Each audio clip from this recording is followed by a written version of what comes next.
4 पे आ जाओ। वहां पे अपन पहले सॉल्व करते हैं क्वेश्चन 1A। ये कंपलसरी क्वेश्चन में से 1A करेंगे सॉल्व। ये मिला क्या आपको ये क्वेश्चन?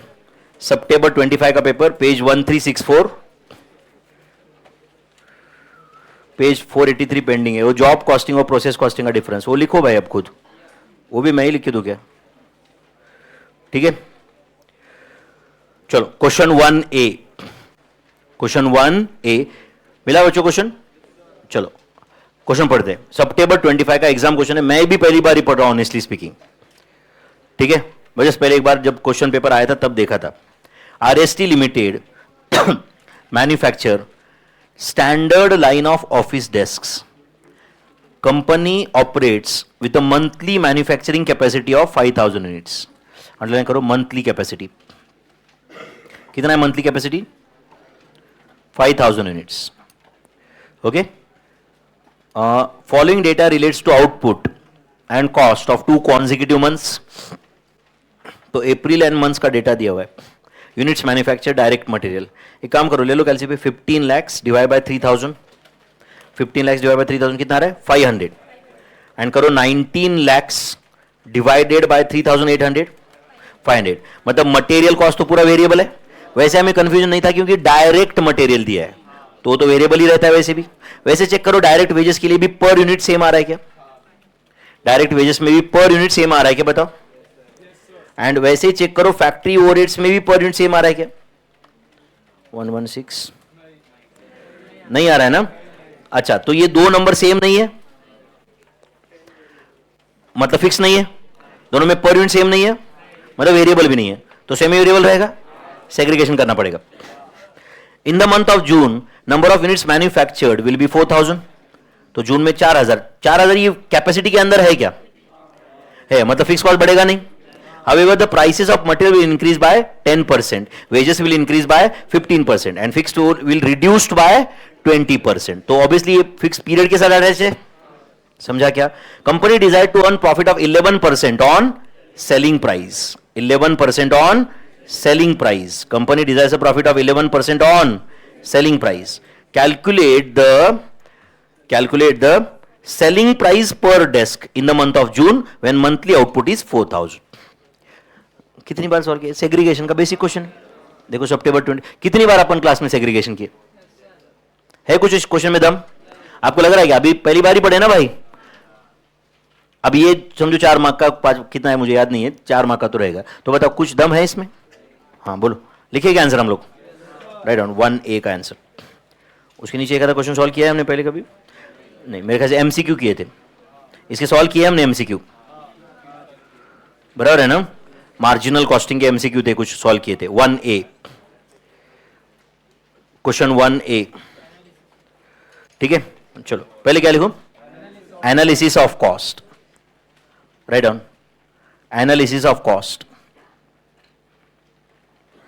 अब बताओ मुझे अभी साथ साथ में एनालिसिस ऑफ कॉस्ट। मेरे सामने पेपर नहीं है कुछ, आप बताना मुझे नंबर्स। एनालिसिस ऑफ कॉस्ट में क्या लिखो पहले? 1 direct materials. Analysis of cost में पहले क्या लिखूं? Direct materials. देखो बच्चों, मैं ये पेपर नहीं भी सॉल्व करता तो मेरा क्या बिगड़ने वाला था बताओ?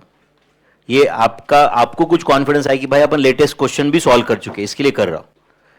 डायरेक्ट मटेरियल्स क्या लिखूं सामने? It is a variable cost. It is a variable cost. अच्छा, वेरिएबल है तो क्या करके रखो? Direct material cost per unit. तो write down direct material cost per unit. बताओ direct material cost per unit rupees कितना? 15 lakhs डिवाइडेड बाय 3000। सही है बच्चों? या अगला और एक नंबर क्या था 15 छोड़ के अगले मंथ्स में? 19 लाख, एग्जैक्ट 19 lakhs है। 19 lakhs डिवाइडेड बाय 3800 यूनिट्स। ये दोनों का आंसर सेम है क्या? कितना है? ₹500 पर। एक काम करो, पर यूनिट की जगह लिखो पर डेस्क। यूनिट डेस्क है ना, इधर डेस्क ही है ना, पर डेस्क। चलो second, direct labour. Direct labour चलो बोलो फटाफट, direct labour it is a variable cost, direct labour is a variable cost. उसके बाद क्या लिखो, direct labour cost per unit, direct labour cost per unit. Direct labour cost per unit में लिख दो मेरे भाई answer,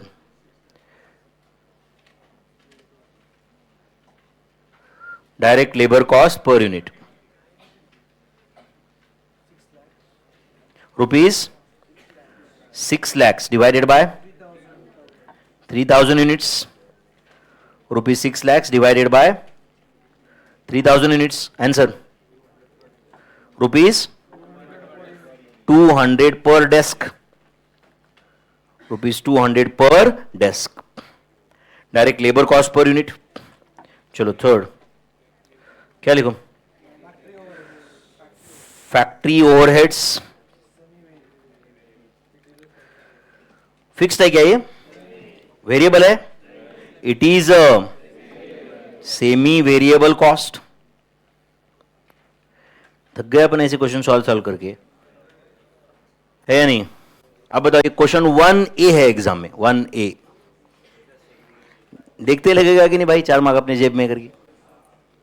it is a semi variable cost, let us segregate it by level of activity method, let us segregate it by level of activity method। तो level of activity method से segregate करने के बाद क्या लिखो, पहले variable factory overhead cost per unit, variable factory overhead cost per unit. बोलो variable factory overhead cost per unit, formula change in cost divided by change in quantity, change in cost divided by change in quantity। तो बोलो change in cost कितना है, 80,000, change in quantity 800 units, 800 units, answer rupees 100 पर unit, rupees 100 per unit. ये variable factory overheads है, कोई भी एक डेटा यूज करो, यूजिंग डेटा ऑफ, चलो 3000 units, using data of 3000 units, using data of 3000 units, बोलो fix factory overheads, fixed factory overheads is equal to, total कितना था 3000 के लिए, 3,50,000, एंड 3,50,000 में से 3000 units into rupees 100 per unit, ये वेरिएबल था तो फिक्स कितना 50,000।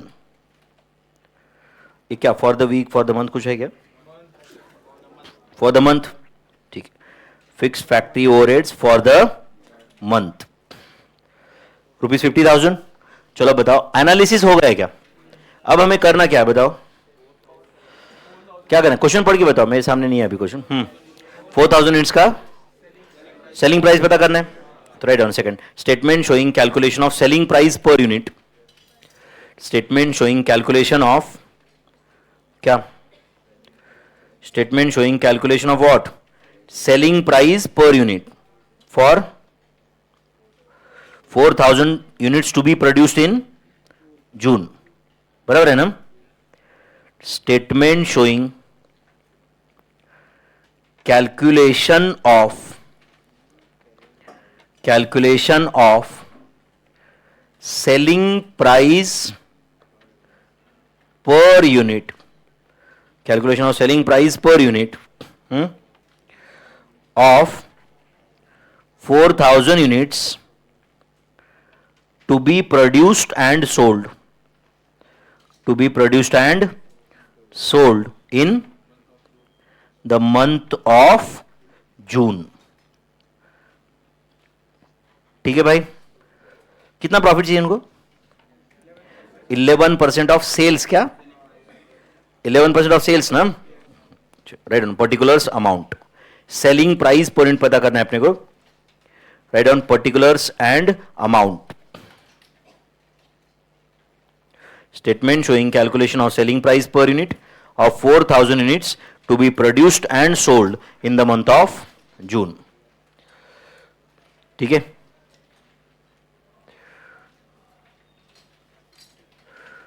ठीक है. Particulars amount.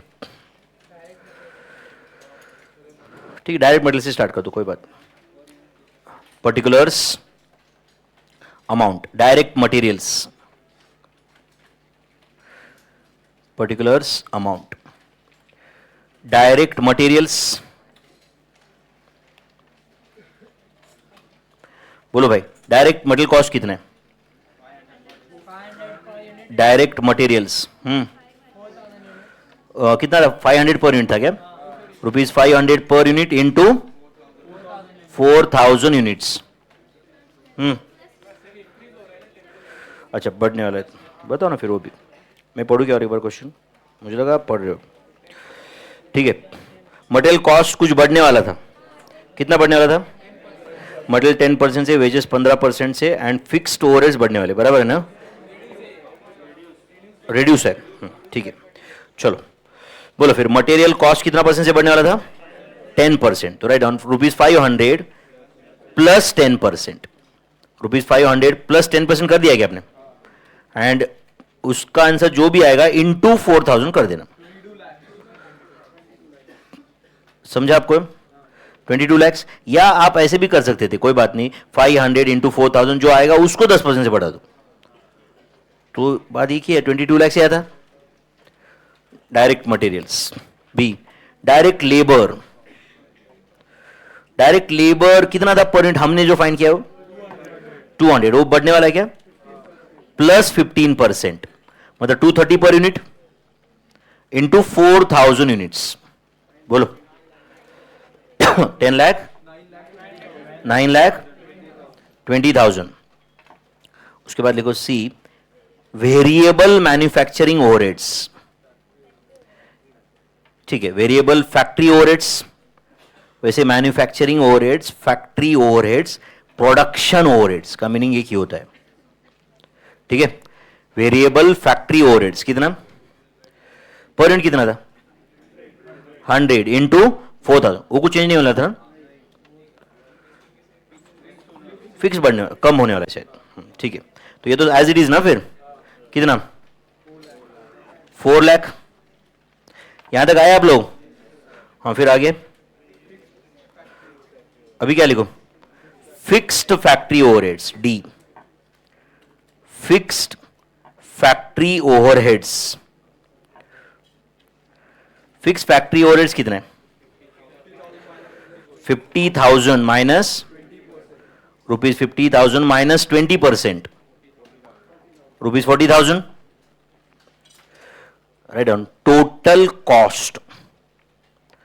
Total cost of 4,000 units. Is it A plus B plus C plus D? 35 lakh, 60,000. सही है बच्चों? F. Estimated profit. अब बताओ प्रॉफिट जो है वो 11% ऑफ सेल्स है. सुनो तो एक मिनट. सुन रहे हो क्या? सुन रहे हो क्या? तो अगर समझो तुम्हारा सेलिंग प्राइस 100 है तो प्रॉफिट 11 है एंड कॉस्ट 89. बाप रे. 111. सेलिंग प्राइस में से प्रॉफिट डिडक्ट करके कॉस्ट आता है. एक्सप्लेन करूं? ये हुआ 11% ऑफ सेल्स. ऐसे चलता था. 111 सेलिंग प्राइस है एंड 11 प्रॉफिट है एंड कॉस्ट 100 है. चलता था ऐसे. मतलब 111 का 11% 11 है ना. अरे अरे अरे सीए बनना इनको. 11% मतलब 100 का 11 100 सेल्स है तो 11 प्रॉफिट है, तो कॉस्ट कितना रहेगा 89। मतलब ये जो 35,60,000 जो है वो 89 है, तो 11 प्रॉफिट है। समझा क्या आपको ये? तो 35,60,000 डिवाइडेड बाय 89 इंटू 11, बोलो 4,40,000 ये प्रॉफिट है। एंड डिवाइड बाय 11 नहीं करते हुए अगर आप डायरेक्टली इनटू क्या करते 100, तो आपको डायरेक्ट क्या आ जाता, सेल्स ही आ जाता। नहीं समझा आपको जी? Estimated sales value. कितने लोगों को ये समझा? डिवाइड बाय 89 इंटू 11 पक्का? एंड अगर जो समझो प्रॉफिट 11% ऑफ कॉस्ट होता तो डायरेक्टली 35,60,000 इंटू 11% करता ना, बट ये 11% ऑफ सेल्स था। समझा क्या? तो बोलो estimated sales value e plus f 40 lakh. कितने यूनिट्स का सेलिंग प्राइस है 4,000, खत्म, सेलिंग प्राइस पर यूनिट आ जाएगा एच, एस्टिमेटेड सेलिंग प्राइस पर unit. estimated selling price per unit, tell me, is it G divided by 4,000 units? Answer बोलो, ₹1,000 बराबर है ना? ठीक है, पर डेस्क 1,000 पर डेस्क। टफ था बच्चों ये क्वेश्चन। अब बताओ अगर अपन ये क्वेश्चन था और अपन जैसे आंसर लिखे वैसे तुम्हारा आंसर शीट में दिख रहा है, ऐसे ही वो मार्क कट करेगा क्या मूड है बोल के? एस्टिमेटेड सेलिंग प्राइस पर डेस्क 1,000, बट मुझे लगता है कि एग्जाम में कुछ ना कुछ तो स्टंट किए रहेंगे। अभी जो एग्जाम दिए उसमें 11% ऑफ सेल्स, तो कॉस्ट का 11% लिया रहेगा, या तो डिवाइड बाय 111। अब मुझे बताओ सिंपल, अच्छा आपने को अक्ल कम है तो अपन थोड़ा एनालिसिस तो करने का। 11% ऑफ, मुझे बताओ सिंपल, इतना समझता है कि आपको कि 100 रुपए का सेल रहेगा तो 100 का 11% मतलब कितना 11, तो 100 सेल के अंदर 11 का प्रॉफिट है, 100 सेल में 11 प्रॉफिट है, तो कॉस्ट कितना रहेगा 89, एंड कॉस्ट अपने को पता हो गया है कि नहीं? तो करो कैलसी पे 35,60,000 ये क्या है 89, तो डिवाइड बाय 89 इंटू 100 करो, डायरेक्ट सेल ही आता। नहीं समझा आपको? डायरेक्ट क्या आ जाता, सेल आ जाता। बट मैंने पहले प्रॉफिट फाइंड किया और कॉस्ट में प्रॉफिट ऐड करके सेल लाया।